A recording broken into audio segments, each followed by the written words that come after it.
어머님, 이번 달에도 150만 원만 부탁드려요. 다음 달부터는 꼭 취직해서 갚을게요. 지연아, 벌써 1년이 넘었어. 계속 그 말만 반복하잖아. 어머니, 요즘 경기가 너무 안 좋아서 취업이 쉽지 않아요. 어머님 아니면 누구한테 도움을 청하겠어요? 매달 돈 달라는 전화만 하고 정작 내가 아플 때는 얼굴도 비추지 않더라. 저희가 얼마나 바쁜데요. 어머님도 너무하시네요. 바쁘다며? 그런데 유튜브에는 명품백 자랑하고 고급 레스토랑 다니는 사진은 왜 올리는 거니? 어머님이 제 계정을 보셨어요? 그건 옛날 사진이에요. 지금은 정말 어려워서. 이제 그만 거짓말해. 더 이상 너희 뒷바라지 안 할 거야. 어머니, 자식이 어려운데 이럴 수 있어요. 그만. 이제 내 인생도 살아야겠어. 더 이상 너희에게 이용당하지 않을 거야. 어머니가 이러시면 저희도 할 수 없이 다른 방법을 찾아야겠네요. 안녕하세요. 저는 은퇴한 70대 이영숙입니다. 이제는 노후를 즐기고 싶었습니다. 모아둔 퇴직금과 남편이 남긴 유산으로 여유로운 생활을 계획했습니다. 제 유일한 아들 민수는 대기업에 다니고 있으며 3년 전 결혼한 며느리 지연이와 함께 신혼집에서 살고 있습니다. 어머니, 이번에 저희 집 근처로 이사 오시는 거 어떠세요? 가끔 손자도 봐주시고 저희도 자주 찾아뵐 수 있고. 민수의 제안에 처음엔 망설였지만 결국 아들 내외 근처로 이사를 결정했습니다. 평생 모아둔 돈으로 작은 아파트를 마련했고 이제 노후를 편하게 보낼 수 있다는 생각에 마음이 설렜습니다. 어머님, 정말 가까이 오셔서 좋아요. 앞으로 자주 뵐 수 있겠네요. 지연이의 말에 저도 행복한 미소를 지었습니다. 처음 몇 달은 정말 꿈 같았습니다. 주말마다 아들 내외가 찾아와 함께 식사도 하고 간간히 손자도 봐주며 보람찬 시간을 보냈습니다. 어머니, 오늘 해주신 갈비찜 정말 맛있어요. 그래? 네가 좋아한다고 해서 어제부터 준비했어.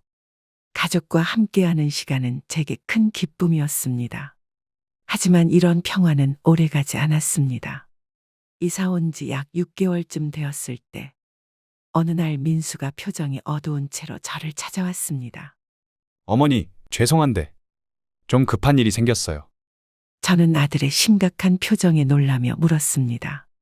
무슨 일인데? 어디 아픈 거야? 아니요, 그게 지연이가 다니던 회사가 갑자기 경영난으로 구조조정을 하게 됐어요. 지연이가 잘렸어요. 민수의 말에 저는 가슴이 아팠습니다. 며느리가 열심히 일하던 모습을 알기에 더욱 안타까웠습니다. 그래? 지연이가 많이 속상하겠구나. 내가 뭐 도울 일 없을까? 사실 지연이가 새 직장을 구할 때까지 생활비가 좀 빠듯할 것 같아서요. 어머니가 혹시 조금만 도와주실 수 있을까요? 민수의 말에 저는 잠시 생각했습니다. 제 노후 자금이긴 했지만 어려운 상황에 처한 아들 내외를 돕는 것은 당연하다고 생각했습니다. 얼마나 필요한데? 매달 100만 원 정도만 도와주시면 정말 감사하겠습니다. 지연이가 취직하면 바로 갚을게요. 아들의 진지한 표정에 저는 망설임 없이 고개를 끄덕였습니다. 제 아들이니까요. 돕는 것은 당연했습니다. 알았어. 엄마가 도울게. 너무 걱정하지 마. 정말 감사합니다, 어머니. 이건 정말 일시적인 거니까 너무 걱정 마세요. 민수는 안도의 표정을 지으며 저를 꼭 안아주었습니다. 저는 그 순간 가족을 위해 도움을 줄 수 있다는 것에 오히려 감사함을 느꼈습니다. 처음에는 매달 100만 원을 보내는 것이 큰 부담으로 느껴지지 않았습니다. 며느리가 곧 일자리를 찾을 것이라고 생각했기 때문입니다. 하지만 3개월이 지나도 6개월이 지나도 지연이의 취직 소식은 들리지 않았습니다. 어머님, 오늘 면접 보고 왔는데 또 떨어졌어요. 지연이의 목소리에서 실망감이 느껴졌습니다. 저는 위로의 말을 건넸습니다. 괜찮아. 좋은 자리가 분명히 있을 거야. 너무 조급해하지 마. 어머님 말씀이 맞아요. 근데 사실 요즘 물가가 너무 올라서. 지연이의 말이 흐려졌습니다. 저는 그녀의 말이 어디로 향하는지 짐작할 수 있었습니다. 혹시 생활비가 더 필요한 거니? 정말 죄송해요, 어머님. 지금 물가가 너무 올라서 100만 원으로는 생활하기가 너무 빠듯해요. 혹시 150만 원으로 올려주실 수 있을까요? 제가 취직하면 꼭 다 갚을게요. 저는 잠시 망설였습니다.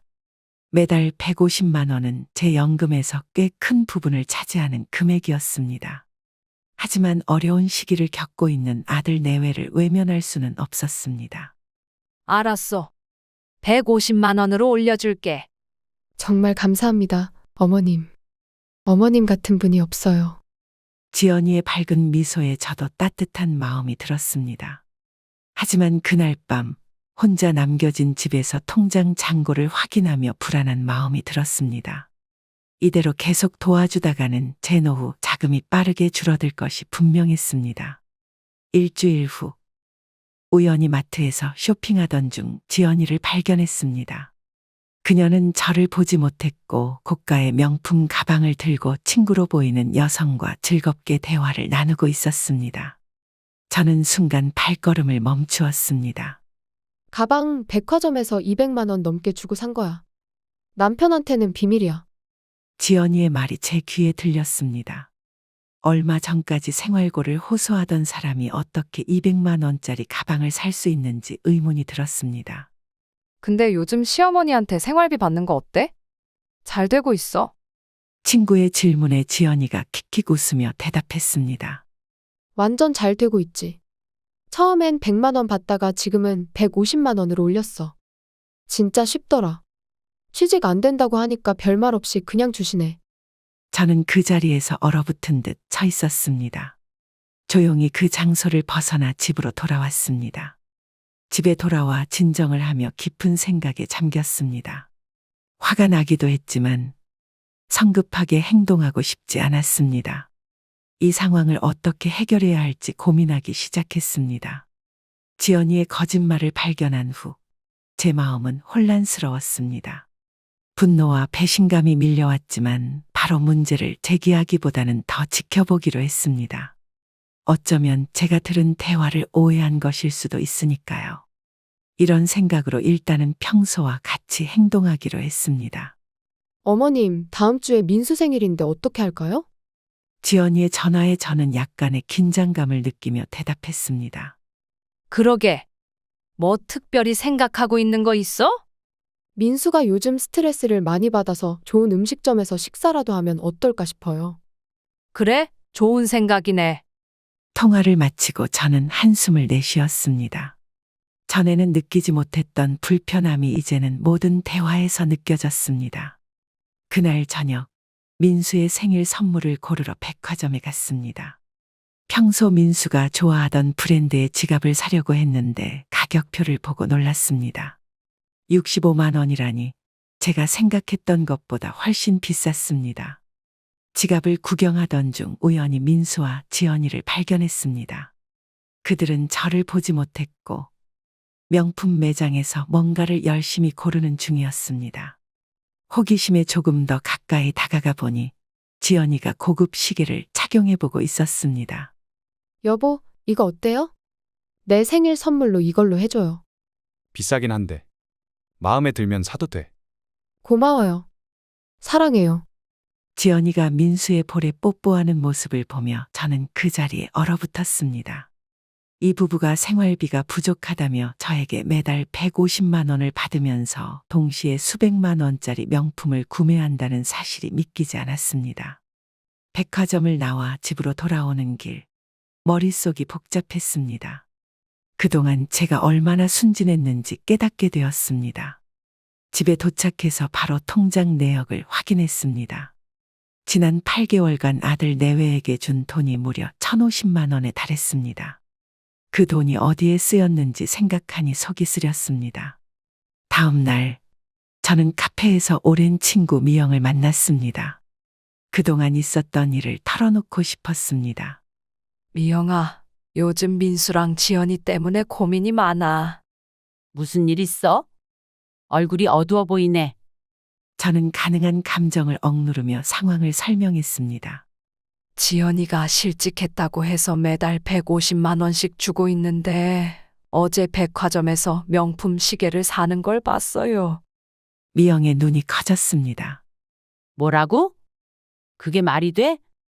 미영의 분노에 저도 덩달아 울컥했지만 겉으로는 담담하게 대응했습니다. 나도 처음엔 내가 잘못 본 줄 알았어. 근데 이제는 확실해. 어떻게 할 거야? 당장 그만 줘야지. 그게 쉽지가 않네. 민수가 어릴 때부터 늘 좋은 것만 주고 싶었거든. 미영이 제 손을 꼭 잡았습니다. 그녀의 눈에는 걱정이 가득했습니다. 친구로서 말하는데 이건 도움이 아니라 이용당하는 거야. 이러다 네 노후 자금 다 날아갈 수 있어. 미영의 말이 가슴에 와닿았습니다. 집으로 돌아오는 길에 깊은 생각에 잠겼습니다. 이제 제 자신과 노후를 위해서라도 단호한 결정을 내려야 할 때였습니다. 하지만 그것이 제 아들과의 관계에 어떤 영향을 미칠지 두려웠습니다. 그날 밤 유튜브를 보던 중 지연이가 올린 사진을 발견했습니다. 화려한 음식들과 샴페인 그리고 그녀의 손목에 찬 새시계까지. 사진 속 행복한 모습과는 달리 제 마음은 무거웠습니다. 이제 더 이상 눈을 감을 수 없었습니다. 며칠 후 민수가 집에 찾아왔습니다. 평소와 다른 심각한 표정이었습니다. 저는 무슨 일인지 물었지만 이미 그의 방문 목적을 짐작하고 있었습니다. 어머니, 죄송한데 부탁드릴 게 있어요. 제 눈을 피하며 민수가 말했습니다. 저는 차분하게 대답했습니다. 무슨 일인데? 저희 집 전세금을 올려달래요. 2천만 원 정도 더 필요한데. 민수의 말에 저는 깊은 숨을 들이마셨습니다. 이런 요청이 올 것이라고 예상했지만 실제로 듣게 되니 마음이 무거웠습니다. 전세금? 지연이는 아직도 취직을 못한 거야? 네. 아직이요. 요즘 취업 시장이 너무 어려워서요. 저는 창밖을 바라보며 잠시 생각에 잠겼습니다. 그리고 조용히 물었습니다. 민수야, 지연이 새 시계는 어디서 났니? 민수의 표정이 순간 굳었습니다. 그의 눈에 당황함이 스쳐 지나갔습니다. 무슨 시계요? 유튜브에서 봤어. 생일 선물로 받았다면서. 민수는 자리에서 불편하게 몸을 뒤척이며 어색한 웃음을 지었습니다. 아, 그거요? 그건 그냥 오래 전부터 모아둔 돈으로. 저는 더 이상 들을 필요가 없었습니다. 이제는 확실했습니다. 제 아들과 며느리는 저를 속이고 있었습니다. 제 목소리는 단호했습니다. 민수야, 어머니한테 솔직해져야 할 때가 온 것 같구나. 민수는 당황한 표정으로 저를 바라보았습니다. 저는 계속해서 말했습니다. 지연이가 실직한 건 맞니? 아니면 그것도 거짓말이었어? 침묵이 흘렀습니다. 민수의 눈에서 죄책감이 읽혔습니다. 그는 고개를 숙였습니다. 죄송해요, 어머니. 사실 지연이는 처음부터 일을 그만둔 게 아니었어요. 제 가슴이 무거워졌습니다. 예상은 했지만 직접 들으니 더 아팠습니다. 돈을 받으면서 명품을 사고 고급 레스토랑에 가고. 어떻게 그럴 수 있었니? 민수는 변명하려 했습니다. 그게 지연이가 원했던 거고. 그럼 네가 말렸어야지. 어떻게 부모를 속이는 일에 동참할 수 있었어? 제 목소리가 높아졌습니다. 평소 감정을 잘 드러내지 않는 편이었는데 이번만큼은 억누를 수 없었습니다. 정말 죄송해요, 어머니. 제가 잘못했어요. 민수는 눈물을 글썽이며 용서를 구했습니다. 하지만 저는 이제 단순한 사과로 해결될 문제가 아니라는 것을 알았습니다. 제 마음속 깊은 신뢰가 무너진 상태였습니다. 민수야, 어머니가 평생 너를 위해 아낌없이 주고 싶었던 이유는 네가 행복하길 바랐기 때문이야. 하지만 이건 아니지. 네, 민수는 고개를 숙인 채 더 이상 말을 잇지 못했습니다. 저는 침착하게 결정을 전달했습니다. 오늘부터 경제적 지원은 더 이상 없을 거야. 전세금 올리는 것도 도와줄 수 없어. 민수의 표정이 굳었습니다. 분명 이런 반응을 예상하지 못했을 것입니다. 하지만 어머니, 저희가 정말 필요해서. 민수야, 어머니 생각해봐. 내가 퇴직하고 연금으로 생활하는 사람이야. 이렇게 계속 도와주다가는 내 노후는 어떻게 되겠니? 그제서야 민수가 상황의 심각성을 깨닫는 듯 했습니다. 침묵이 이어졌고 그는 천천히 일어섰습니다. 알겠습니다, 어머니. 정말 죄송합니다. 더 이상 패기치지 않을게요. 민수가 현관으로 향하는 뒷모습을 보며 마음이 아팠습니다. 하지만 이번 결정은 제 자신을 위해서도 그리고 결국에는 민수에게도 옳은 일이라고 믿었습니다. 때로는 사랑이 단호함을 필요로 할 때가 있습니다. 문이 닫히고 홀로 남겨진 거실에서 저는 깊은 한숨을 내쉬었습니다. 아들을 키우면서 이렇게 큰 상처를 받을 거라고는 생각하지 못했습니다. 하지만 이제 제 삶을 돌보기 위한 첫걸음을 내디딘 것 같았습니다. 비록 아프지만 필요한 과정이었습니다. 민수와의 대화 이후로 2주가 지났습니다. 그동안 아들에게서 연락이 없었고 저도 먼저 연락하지 않았습니다. 마음은 아팠지만 제 결정이 옳았다고 스스로를 위로했습니다.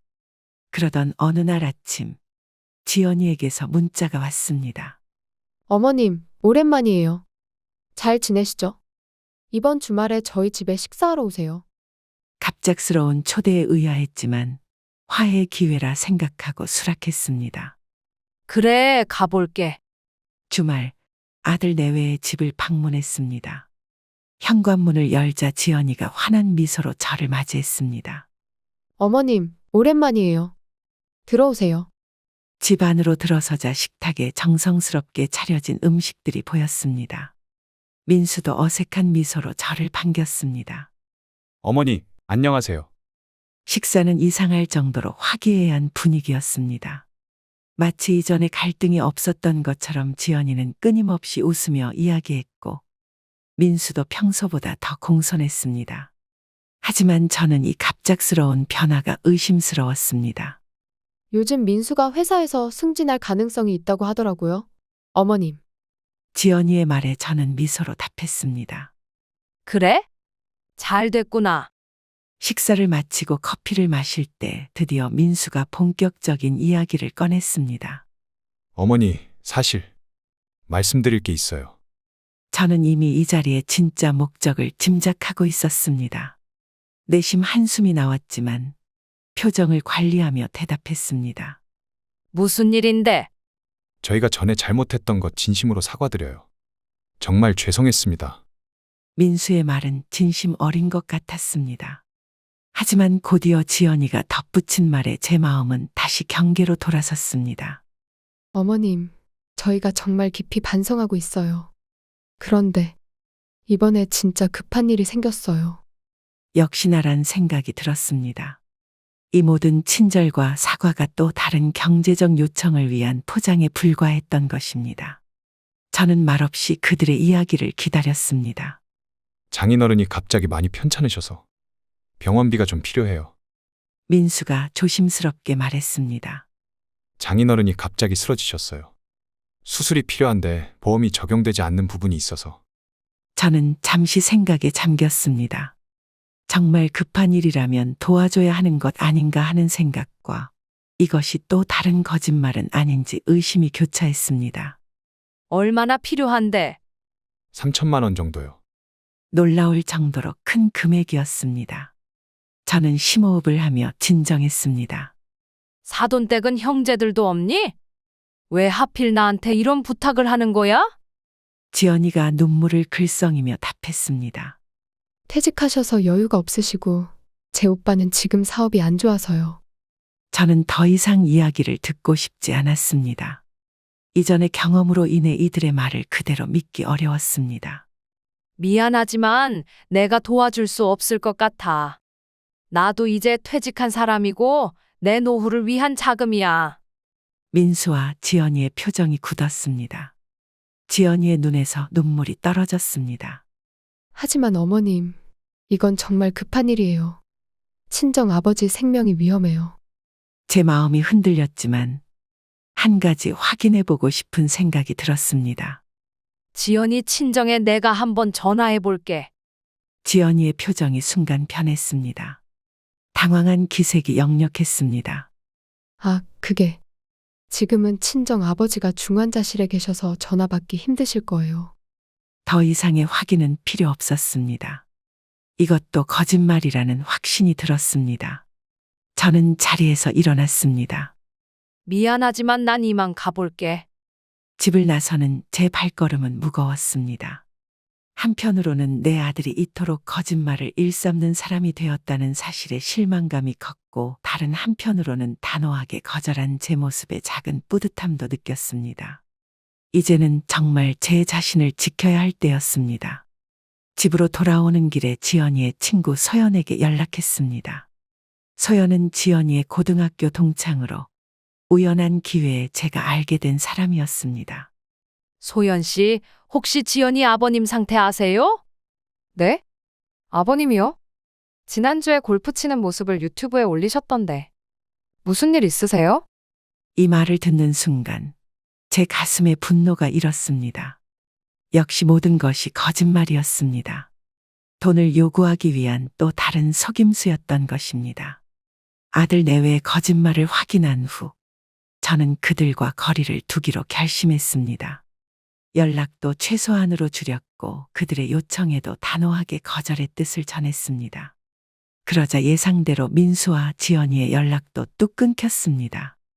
처음에는 서운했지만 점차 마음의 평화를 찾아가기 시작했습니다. 퇴직 후 처음으로 제 자신을 위한 시간을 갖기 시작했습니다. 오랫동안 관심 있던 수채화 교실에 등록했고 매주 2번 운동도 다니기 시작했습니다. 새로운 친구들도 만나고 취미 생활을 통해 즐거움을 찾아가던 중이었습니다. 선생님, 이번 주말에 우리 동창회 나오실 거죠?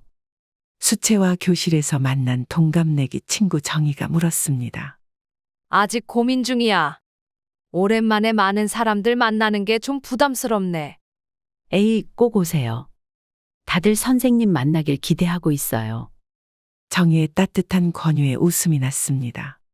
요즘 들어 이렇게 순수한 관심과 배려를 받는 것이 얼마나 소중한지 느끼고 있었습니다. 그래, 가보도록 할게. 주말 오랜만에 고등학교 동창들을 만났습니다. 모두 저마다의 인생 이야기를 나누는 자리였습니다. 대부분 저처럼 은퇴 후에 삶을 즐기고 있었고 자녀들과의 관계에 대한 이야기도 많이 나왔습니다. 우리 아들이 요즘 해외 지사로 발령받아서 손주들 보기가 힘들어졌어. 한 친구의 말에 다른 친구가 맞장구 쳤습니다. 우리 딸은 결혼하고 나서 오히려 더 자주 와. 사위가 참 착해. 대화를 듣고 있자니 문득 제 상황이 떠올랐습니다. 저도 이야기에 참여하고 싶었지만 아들 이야기를 하자니 자랑스럽지 않은 현실이 가슴을 짓눌렀습니다. 영숙이는 아들이랑 잘 지내? 갑작스러운 질문에 잠시 당황했습니다. 그동안 주변 사람들에게 아들 이야기를 거의 하지 않았기 때문입니다. 뭐, 각자 바빠서 자주 못 만나. 대충 얼버무리며 대답했습니다. 하지만 오랜 친구들은 제 표정에서 무언가를 눈치챈 듯 했습니다. 무슨 일 있어? 표정이 안 좋네. 친구들의 진심 어린 걱정에 결국 제 마음을 털어놓았습니다. 아들 내외가 저를 경제적으로 이용하려 했던 일, 그리고 거짓말로 속여왔던 일들까지. 말을 마치자 테이블에 잠시 침묵이 흘렀습니다. 세상에 어떻게 그럴 수가 있니? 정말 너무했다. 그래도 잘 버텨냈네. 친구들의 지지와 위로에 제 마음이 따뜻해졌습니다. 오히려 이렇게 솔직하게 이야기를 나누니 마음이 한결 가벼워지는 느낌이었습니다. 사실 나도 비슷한 경험 있어. 우리 아들이 한 친구가 자신의 이야기를 시작했고 또 다른 친구도 자신의 경험을 나눴습니다. 그제서야 깨달았습니다. 제가 겪는 문제가 저만의 것이 아니라는 사실을, 그리고 부모로서 자녀에게 현명하게 선을 긋는 것이 때로는 필요하다는 것을요. 영수가 이제 너 자신을 위해 살아야 할 때야. 평생 아들 뒷바라지 하느라 수고했잖아. 정희의 말에 다른 친구들도 고개를 끄덕였습니다. 맞아.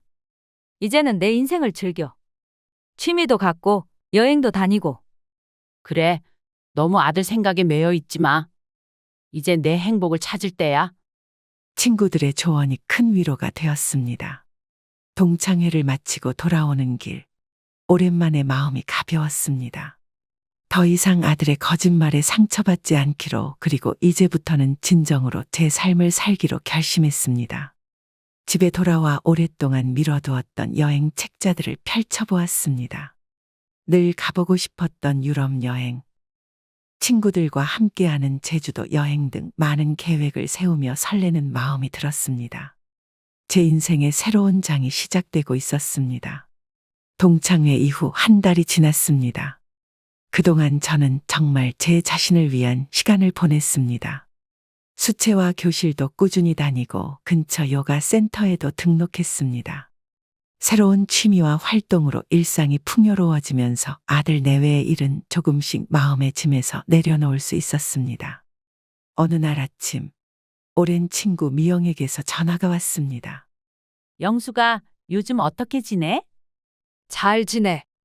요가도 다니고 수채화도 배우고 바쁘게 살고 있어. 그래? 잘 됐다. 근데 이번 주말에 시간 있어. 우리 동해로 여행 한번 다녀올까 해. 미영의 제안에 잠시 고민했습니다. 오랫동안 여행을 가본 적이 없었고 늘 아들 내외의 일에 얽매여 있었기 때문입니다. 동해? 갑자기? 갑자기가 뭐야? 우리 나이에 언제 또 이렇게 놀러 가겠어?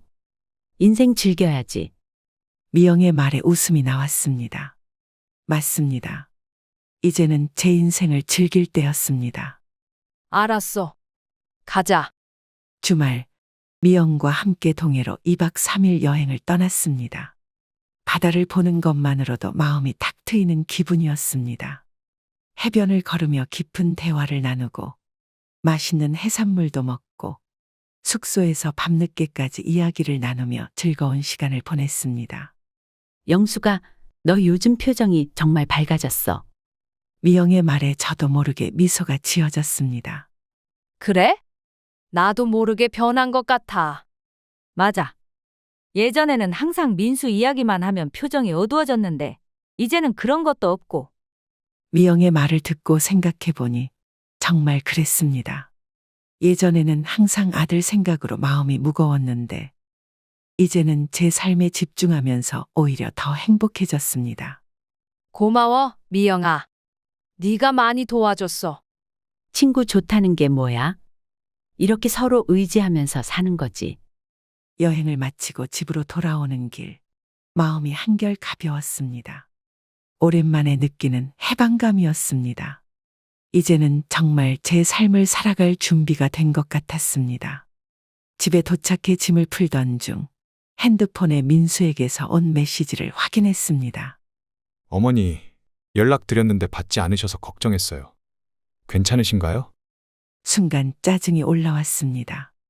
2개월 넘게 연락도 없다가 갑자기 이런 메시지라니요. 하지만 마음을 가라앉히고 간단히 답장했습니다. 여행 다녀왔어. 걱정 안 해도 돼. 그리고 얼마 지나지 않아 다시 민수의 전화가 왔습니다. 잠시 받을지 말지 고민했지만 결국 전화를 받았습니다. 어머니, 어디 여행 다녀오셨어요? 응, 친구랑 동해 다녀왔어. 혼자 가시면 위험하시잖아요. 말씀해 주시지 그랬어요. 제가 데려다 드릴 수 있었는데. 민수의 말투에서 뭔가 이상한 점을 느꼈습니다. 갑자기 걱정하는 척하는 태도가 의심스러웠습니다. 괜찮아. 이제 혼자서도 잘 다닐 수 있어. 그래도 어머니, 다음 주에 한번 뵈러 가도 될까요? 갑작스러운 방문 요청에 또다시 의구심이 들었습니다. 분명 또 무슨 요청이 있을 것이라는 생각이 들었습니다.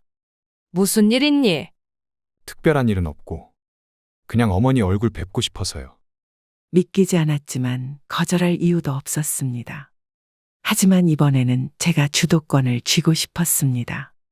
그래, 괜찮아. 근데 내가 집에서 기다리기 좀 그러니까 다음 주 수요일 점심때 시내에서 만나자. 네? 네, 알겠습니다. 민수의 당황한 목소리에 저는 미소를 지었습니다. 아마도 집에 와서 무언가를 부탁하려고 했던 계획이 틀어진 것 같았습니다. 수요일, 약속한 시간에 시내 레스토랑에서 민수를 만났습니다. 그는 평소보다 더 공손하고 조심스러운 태도였습니다. 어머니, 잘 지내셨어요? 응, 나는 잘 지내. 너네는 어때? 저희도 잘 지내고 있어요. 지연이도 요즘 취업 준비 열심히 하고 있고요. 저는 속으로 웃었습니다. 아직도 지연이가 일을 구하지 못했다는 거짓말을 하고 있었습니다. 그래? 취업은 잘 되고 있어? 아직 쉽지는 않네요. 민수의 말에 더 이상 대응하지 않았습니다. 식사를 하면서 민수는 자꾸 무언가 말하려다가 망설이는 모습을 보였습니다. 결국 디저트를 먹을 때쯤 민수가 입을 열었습니다. 어머니, 사실 말씀드릴 게 있어요. 뭔데? 저희가 전에 많이 잘못했어요.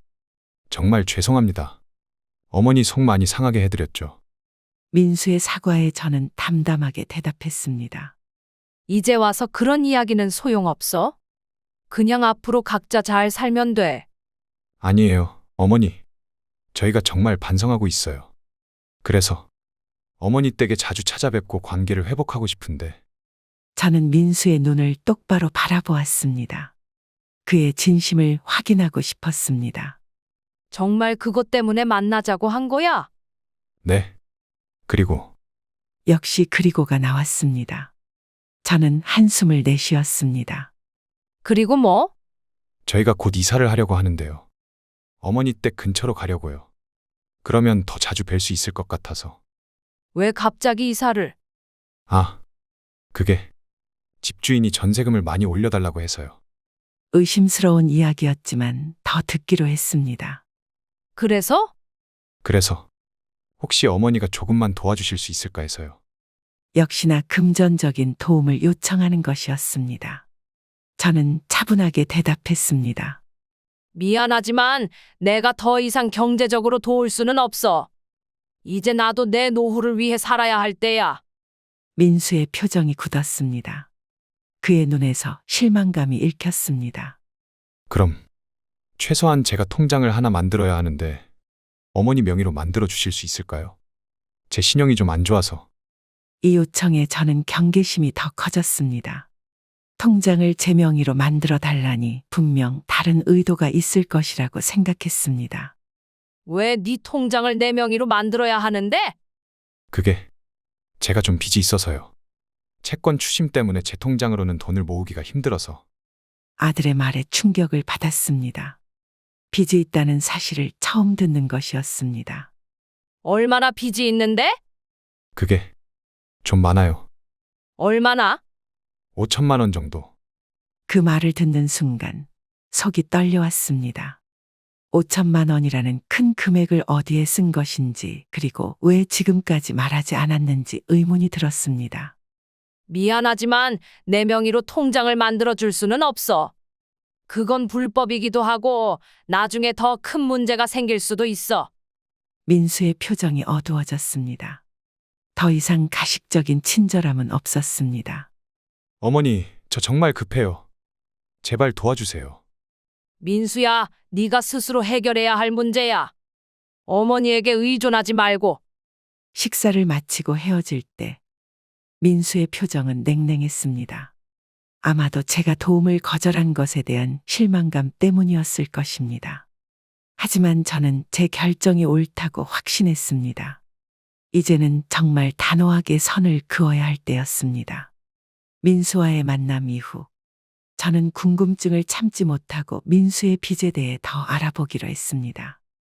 예전 같았으면 그냥 넘어갔을 테지만 이제는 모든 것을 명확히 알고 싶었습니다. 민수의 고등학교 친구인 준혁에게 연락했습니다. 준혁은 금융권에서 일하고 있어 도움을 줄 수 있을 것 같았습니다. 아줌마, 오랜만이에요. 잘 지내셨어요? 응, 나는 잘 지내. 준혁이는 어때? 저도 잘 지내고 있습니다. 무슨 일로 연락하셨어요? 저는 조심스럽게 민수의 상황에 대해 물었습니다. 민수가 요즘 빚이 있다고 하던데 혹시 뭔가 알고 있니? 준혁의 목소리가 조금 망설이는 듯했습니다. 아, 그거요. 민수 형이 얼마 전에 투자한다고 돈을 많이 썼다고 들었어요. 투자? 무슨 투자? 주식이랑 코인 같은 거요. 요즘 많이 하잖아요. 근데 형이 운이 안 좋았나 봐요. 준혁의 말에 충격을 받았습니다. 민수가 투자로 큰 돈을 잃었다니 그것도 제게 경제적 도움을 요청하면서 말하지 않았던 것입니다. 그렇구나. 고마워, 준혁아. 아줌마, 혹시 민수 형 도와주실 거예요? 아니, 이제는 민수가 스스로 해결해야지. 통화를 마치고 깊은 생각에 잠겼습니다. 민수가 투자로 돈을 잃었다면 제가 도와준 돈도 그쪽으로 들어갔을 가능성이 컸습니다.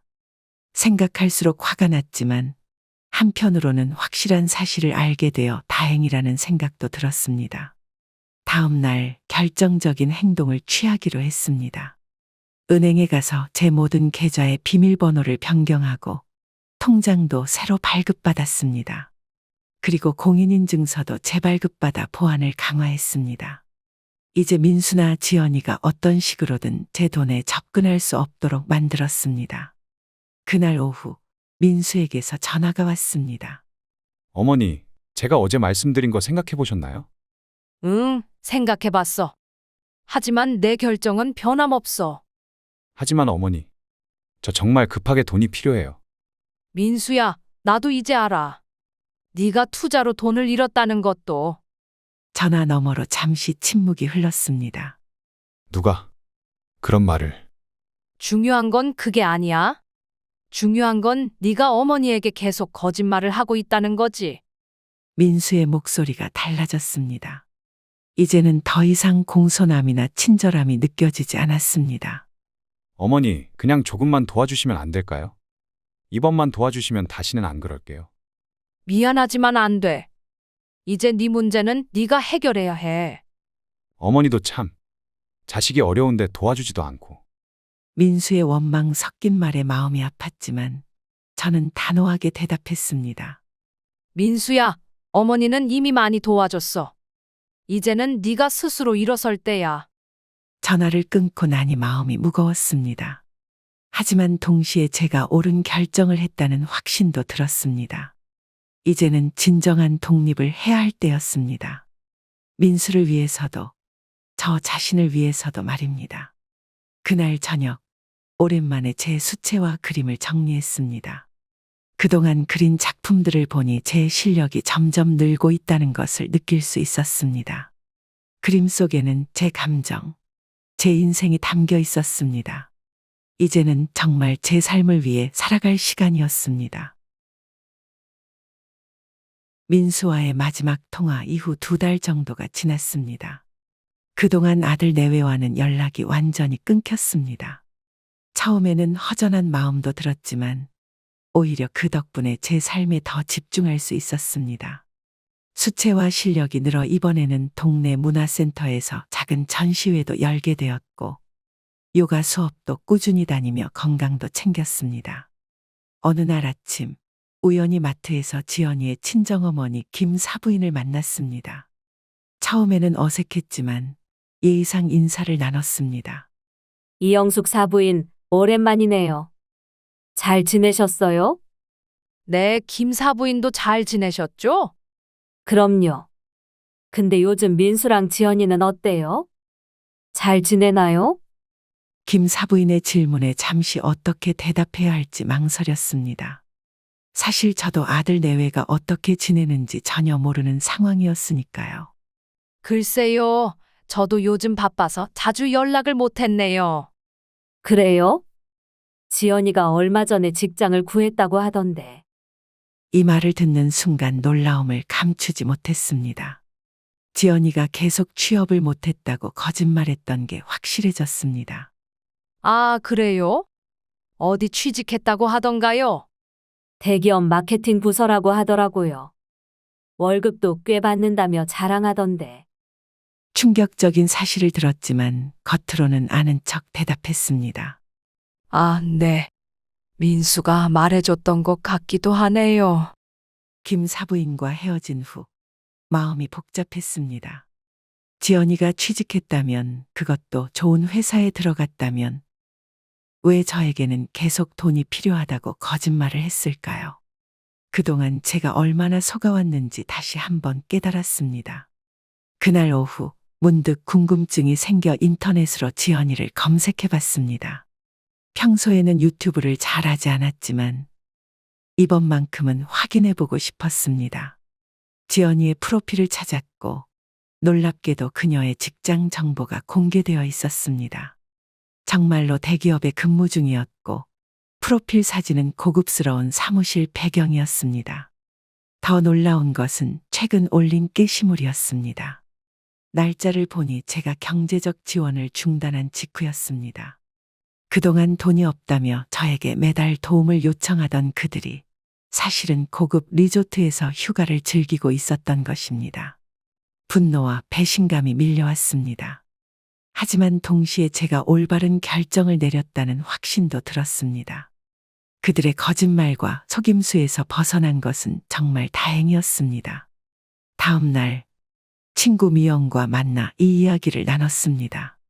미영아, 너무 어이가 없어서 지연이가 취직한 것도 모르고 있었어. 정말? 대기업이라며? 그러면 그동안 월급을 다 어디에 썼을까? 그것도 모르지. 근데 더 황당한 건 발리 여행이야. 내가 돈 못 준다고 했을 때 바로 갔더라고. 미영의 표정이 분노로 변했습니다. 아니, 이게 말이 돼? 어떻게 그럴 수가 있어?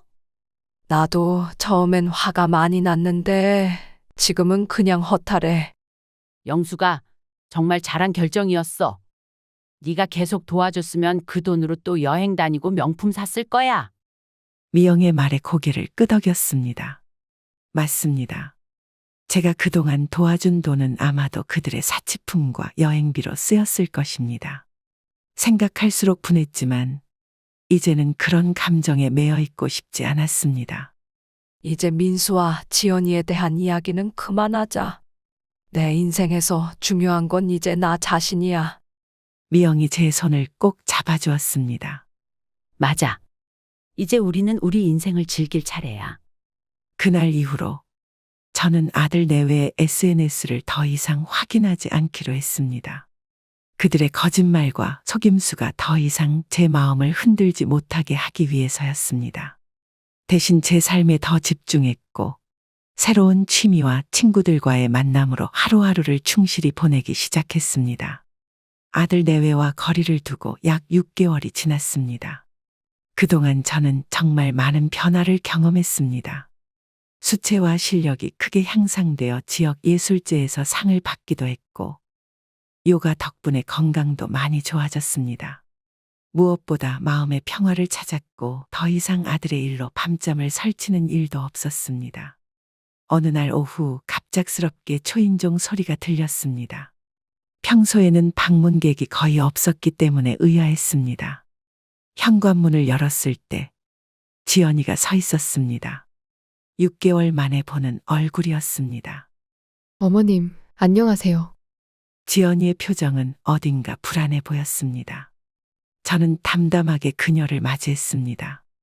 지연아, 웬일이니? 그냥 어머님 얼굴 뵈러 왔어요. 의심스러웠지만 일단 들어오라고 했습니다. 거실로 들어와 앉은 지연이는 어색하게 주변을 둘러보았습니다. 어머님, 집안이 많이 바뀌었네요. 그림도 많이 그리셨나 봐요. 벽에 걸린 제 수채화 작품들을 보며 지연이가 말했습니다. 응, 요즘 취미로 그림 그리고 있어. 정말 잘 그리셨어요. 제가 몰랐네요. 어머님이 이런 재능이 있으신지. 어색한 칭찬이 이어졌고 저는 그녀의 방문 목적이 궁금해졌습니다. 지연아, 그냥 얼굴 보러 온 건 아닐 것 같은데? 무슨 일이니? 지연이의 표정이 순간 굳었습니다. 잠시 침묵이 흐른 후 그녀가 입을 열었습니다. 어머님, 사실 민수가 지금 좀 어려운 상황이에요. 역시나 또 도움을 요청하러 온 것이었습니다. 저는 한숨을 참으며 대답했습니다. 어떤 상황인데? 민수가 회사에서 문제가 생겼어요. 부당해고를 당했는데 지금 소송 중이라. 저는 그녀의 말을 자르고 직접 물었습니다. 지연아, 네가 대기업 다니는 거 알고 있어. 지연이의 눈이 커졌습니다. 당황한 기색이 역력했습니다. 네. 어떻게? 네 엄마 우연히 마트에서 만났어. 그리고 발리 여행도 다녀왔다며? 축하해. 지연이의 얼굴이 하얗게 변했습니다. 더 이상 숨길 수 없다는 것을 깨달은 듯 했습니다. 어머님. 그게 설명드릴게요. 설명할 필요 없어. 이제 다 알고 있으니까. 지연이는 잠시 말을 잇지 못했습니다. 그러다 갑자기 눈물을 글썽이기 시작했습니다. 어머님, 정말 죄송해요. 저희가 너무 이기적이었어요. 갑작스러운 사과에 저는 담담하게 대응했습니다. 이제 와서 사과해도 소용없어. 그동안 얼마나 나를 속이고 이용했는지 알아. 알아요. 정말 잘못했어요. 하지만 이번엔 정말 민수가 어려운 상황이에요. 여전히 도움을 요청하는 그녀의 태도에 화가 났지만 목소리를 높이지 않고 차분하게 대답했습니다. 지연아, 이제 그만했으면 좋겠어. 나도 이제 내 인생 살 거야. 하지만 어머님, 민수는 어머님 아들이잖아요. 어떻게 이럴 수 있으세요? 지연이의 말에 제 인내심이 한계에 달했습니다. 지연아, 민수가 내 아들이니까 더 단호하게 대하는 거야. 계속 도와주는 게 오히려 민수를 망치는 일이라는 걸 이제 알았어? 지연이는 더 이상 할 말을 잃은 듯 했습니다. 마지막으로 저는 단호하게 말했습니다. 이제 돌아가. 그리고 민수에게 전해. 이제는 스스로 자신의 문제를 해결하는 법을 배워야 한다고. 지연이는 굳은 표정으로 일어났습니다. 더 이상의 말 없이 현관으로 향했습니다. 문을 나서기 전 그녀가 마지막으로 한마디를 던졌습니다. 어머님, 정말 많이 변하셨네요. 그래, 변했어. 더 현명해졌지. 지연이가 떠난 후 창문을 통해 그녀가 발걸음을 옮기는 모습을 지켜보았습니다. 예전 같았으면 마음이 아팠을 텐데 이상하게도 이번에는 오히려 후련했습니다. 드디어 제 자신을 지키는 법을 배웠기 때문일까요? 저녁에 혼자 식사를 하며 오늘 있었던 일을 곰곰이 생각해 보았습니다. 지연이의 방문이 예상치 못한 일이었지만 제가 단호하게 대응한 것은 분명 옳은 일이었습니다. 이제 저는 더 이상 누구에게도 이용당하지 않을 것입니다. 식사 후 친구 미영에게 전화를 걸어 오늘 있었던 일을 이야기했습니다. 미영아, 오늘 지연이가 집에 왔었어. 정말? 무슨 일로? 또 돈 때문이었지. 민수가 어렵다면서. 에이, 정말 뻔뻔하다. 근데 네가 어떻게 했어? 단호하게 거절했어. 이제 내 인생 살 거라고 말했지. 미영의 웃음소리가 전화기 너머로 들렸습니다. 영수가 너 정말 달라졌다. 자랑스러워. 미영의 말에 저도 웃음이 나왔습니다. 맞습니다. 저는 많이 달라졌습니다. 이제는 제 자신을 소중히 여기고 제 행복을 위해 살아가는 법을 배웠습니다. 아들을 사랑하는 마음은 여전하지만 그 사랑이 무조건적인 희생이 되어서는 안 된다는 것도 알게 되었습니다. 전화를 끊고 베란다로 나가 밤하늘을 바라보았습니다.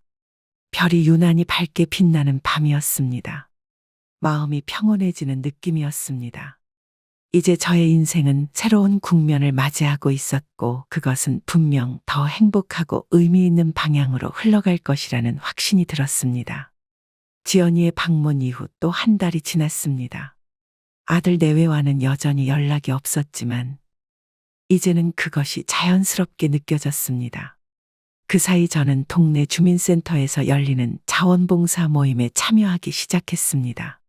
독거노인들에게 도시락을 배달하는 일이었는데 누군가를 돕는다는 것이 제게도 큰 보람을 주었습니다.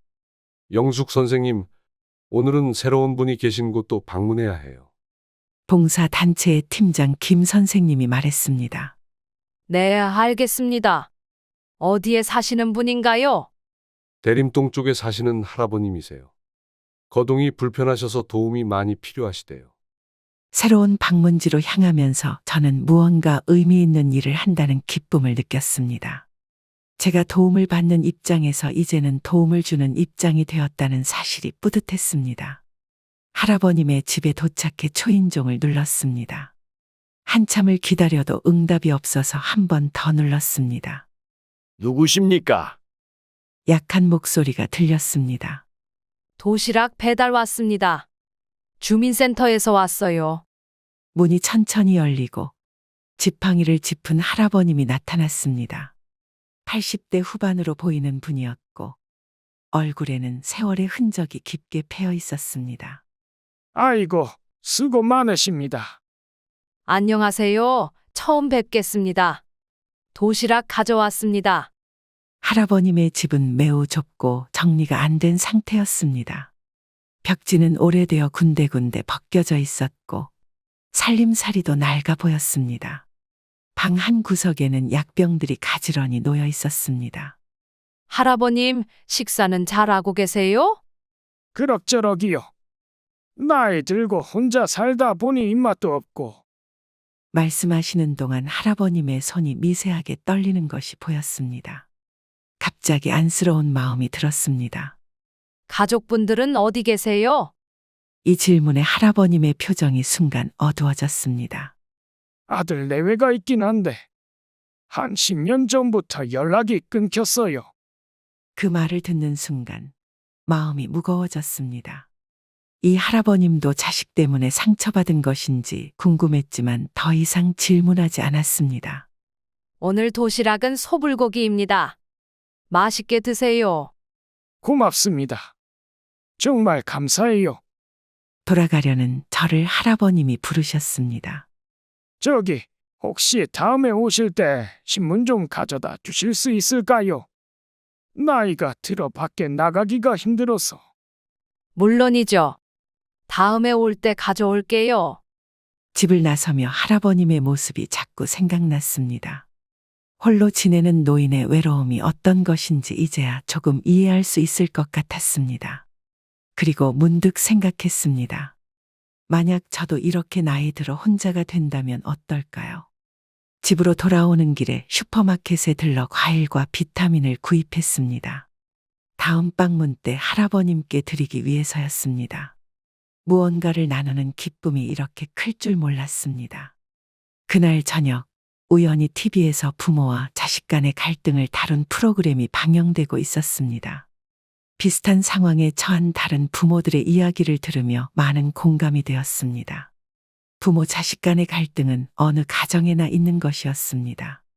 중요한 것은 그 갈등을 어떻게 해결하느냐였습니다. 프로그램이 끝나고 문득 민수가 생각났습니다. 화가 나거나 서운한 마음보다는 그저 한 사람으로서 그가 잘 지내고 있는지 궁금했습니다. 하지만 여전히 먼저 연락할 생각은 없었습니다. 그것이 아들을 위해서도 저를 위해서도 더 좋은 방법이라 믿었기 때문입니다. 창밖을 바라보며 저는 새삼 감사함을 느꼈습니다. 비록 가족과의 관계는 어려워졌지만 저에게는 아직 좋은 친구들과 새로운 취미 그리고 봉사활동을 통해 만난 소중한 인연들이 있었습니다. 인생은 계속되고 저는 이제 그 여정을 더 현명하게 그리고 당당하게 걸어가고 있었습니다. 봉사활동을 시작한 지 3개월째 되던 날, 저는 은행에 들러 통장 정리를 하고 있었습니다. 그동안 아껴 쓰면서 오히려 소소하게 저축도 할 수 있었습니다. 창구에서 업무를 보고 있는데 갑자기 누군가가 제 이름을 불렀습니다. 영숙 씨? 고개를 돌리니 옛 직장 동료였던 수진이 서 있었습니다. 오랜만에 보는 반가운 얼굴이었습니다. 수진아, 오랜만이다. 잘 지냈어? 네, 잘 지냈어요. 영숙 씨는 정말 변함없이 건강해 보이시네요. 수진의 말에 웃음이 나왔습니다. 실제로 요즘은 건강을 위해 매일 아침 공원을 산책하고 있었습니다. 고마워. 네가 더 좋아 보인다. 퇴직하고 뭐 하고 지내? 저도 취미 생활하면서 지내요. 근데 혹시 시간 되세요? 같이 차라도 한잔 할까요? 은행 업무를 마치고 근처 카페로 향했습니다. 오랜만에 만난 동료와 그동안의 이야기를 나누는 것이 즐거웠습니다.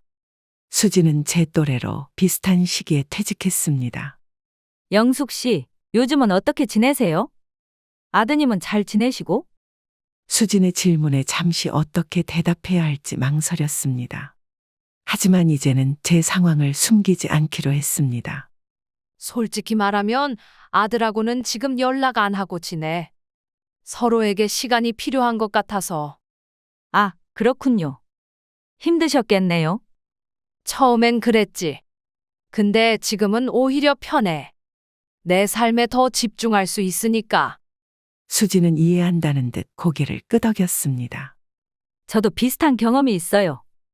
딸이 대학 졸업하고 독립했는데 가끔 돈 때문에 연락 오는 것 말고는 거의 소식이 없더라고요. 서로의 경험을 나누며 공감대가 형성되었습니다. 수진과의 대화는 제게 또 다른 위로가 되었습니다. 근데 영숙 씨, 혹시 우리 동창회 모임 소식 들으셨어요?